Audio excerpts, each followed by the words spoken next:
Assalamualaikum, perkenalkan nama saya Resti Bunganawa dari kelas A dengan NIM 228221003 dari Pendidikan Kimia 2021. Di sini saya akan menjelaskan tentang sunatullah, takdir, dan keadilan ilahi. Yang pertama ada sunatullah. Sunatullah adalah ketentuan-ketentuan atau hukum yang berlaku untuk kehidupan manusia yang tidak ada perubahan atau penyimpangannya. Sunatullah diatur dan ditetapkan oleh Allah yang Maha Kuasa tanpa ada penyimpangan di alam ini, sesuai dengan keseimbangan, kestabilan, dan keteraturan. Ada malam dan ada siang, ada bulan dan ada matahari, ada bumi dan ada langit, ada laki-laki dan ada perempuan, ada yang lahir dan ada yang mati, ada yang senang dan ada yang sedih, ada yang kaya dan ada yang miskin, ada aman dan ada yang ketakutan, ada yang makmur dan ada yang kelaparan. Semua itu berlangsung sejalan dengan sunatullah. Kejadian di luar sunatullah merupakan suatu mukjizat dan hikmah yang dikehendaki Allah. Menurut Ahmad Kanan, bahwa Allah pencipta dan pengatur sunnah itu karena Dia yang menentukan sebab dan akibatnya, serta Dia pula lah yang menginginkan dan mengkehendaki terjadinya perubahan pada kondisi tertentu. Yang kedua ada takdir Allah. Pengertian takdir menurut Nurholis Majid adalah hukum ketentuan yang telah ditetapkan Tuhan untuk mengatur pola perjalanan dan tingkah laku alam ciptaannya, khususnya alam material.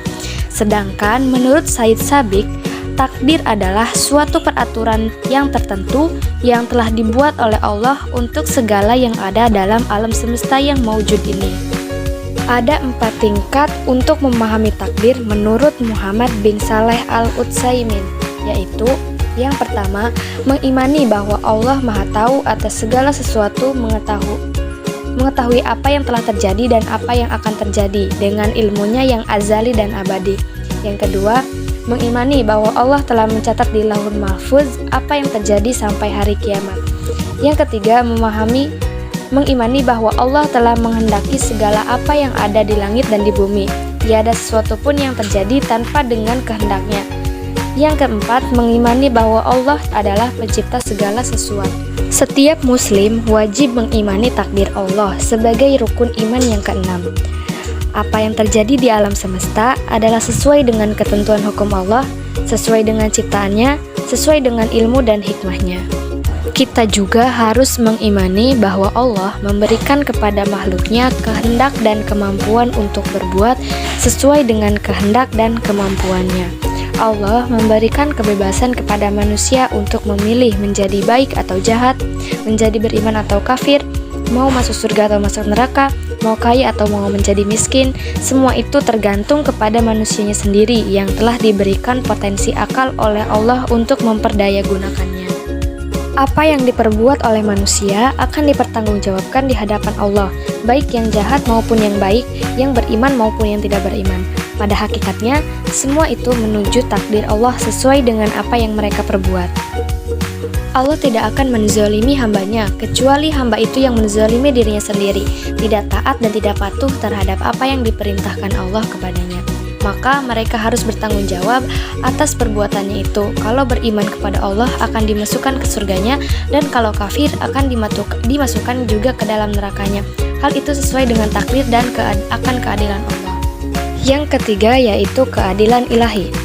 Allah tidak akan menzalimi kepada hambanya yang berbuat baik ataupun yang berbuat jahat, sesuai dengan apa yang dikerjakannya.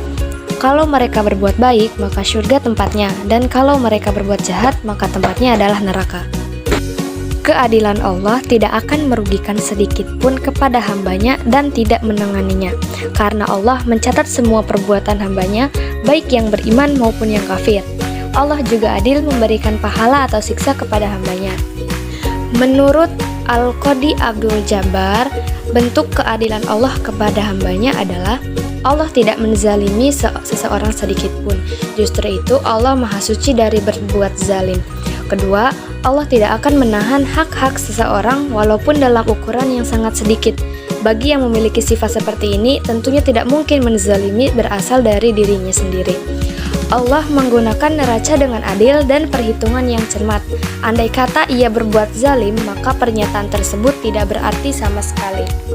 Keadilan Allah tidak akan menzolimi manusia, dan ia tidak mengingkari janji-janjinya. Kalau Allah menzalimi dan mengingkari janji, maka Allah tidak adil.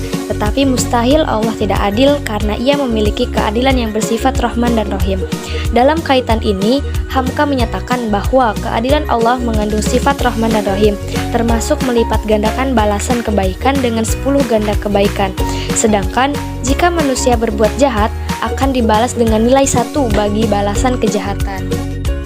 Oleh karena itu, memandang keadilan Allah tidak bisa dari satu sisi, karena keadilan Allah bisa juga dilihat dari kekuasaan Allah yang mutlak, bisa dari penciptaan manusia yang diberikan kebebasan untuk memilih, dan bisa juga dilihat dari janji dan ancaman Allah. Semua itu menunjukkan atas keadilan Allah, dan Allah lah juga yang telah menentukan sunnah dan takdirnya. Menurut Anwar Harjono, masalah-masalah hukum, kekuasaan, dan keadilan adalah masalah abadi.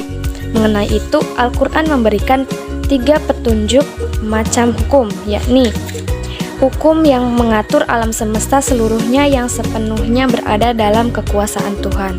Yang kedua, hukum yang dibuat manusia dan berlaku untuk mengatur masyarakat manusia sendiri.